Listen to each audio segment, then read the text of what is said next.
maybe define psychedelics and make a comment on that last, comment that I made.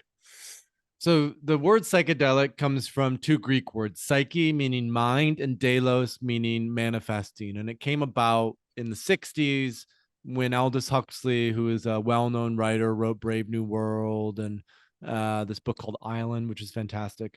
When Aldous Huxley was exchanging letters with a gentleman named Humphrey Osmond, who was this wealthy, eccentric businessman from Canada. And Humphrey Osmond coined the term psychedelic. And essentially what it means is when we take a psychedelic, we are opening the aperture of our consciousness. We're in normal everyday reality. We have our conscious awareness.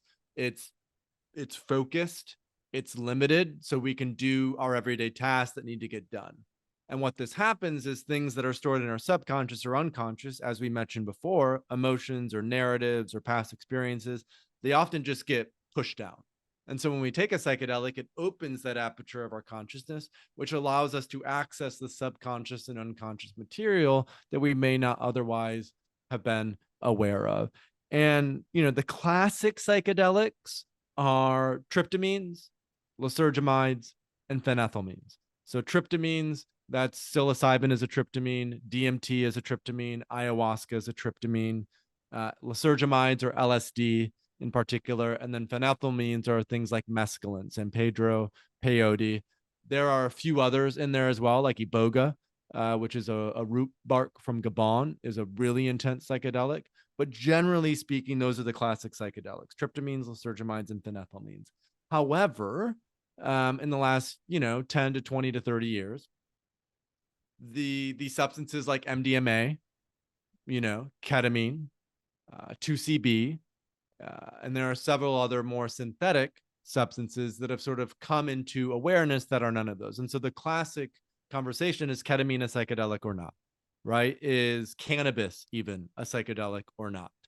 And I think what is important to focus on is breath work a psychedelic or not, right? So in some ways, anything can be a psychedelic as long as it's helping to manifest these aspects and elements of the mind, the subconscious and the unconscious aspects of the mind that we normally keep kind of tucked away.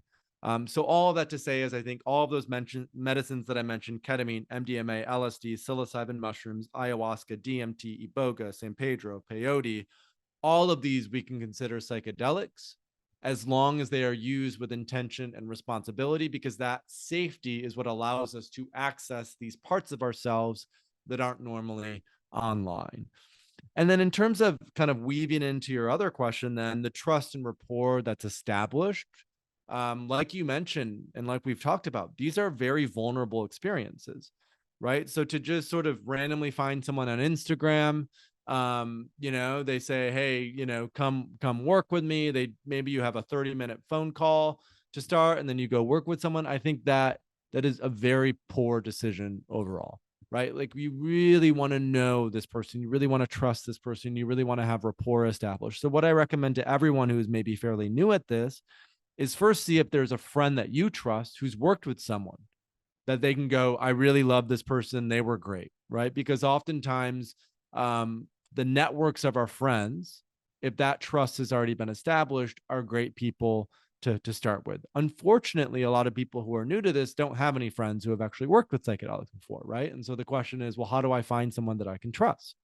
And my frame on that is, first of all, at Third Wave, we have a directory of vetted retreats, clinics, therapists, and coaches. So we don't just put anyone and everyone up there. All the folks that we include in our directory, we've vetted to some degree. We know the people who run them, we've attended them, we've trained them, right? So there's a level of trust that's been built and established there. But don't just take our word for it.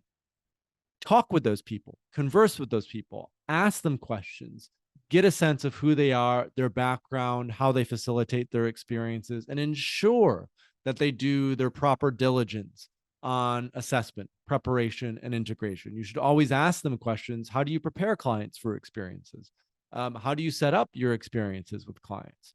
Especially if you're going to a retreat, do they have a medical professional who is there during those experiences in case anything were to happen? What do you do for integration after people leave, right? All of these are really important questions.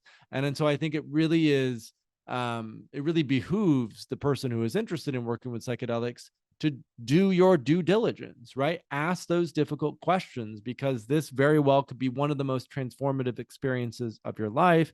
And you don't want to put yourself in the hands of people who you don't know if you can trust. You don't know if you can fully surrender, because that will inevitably dramatically impact the quality of your experience.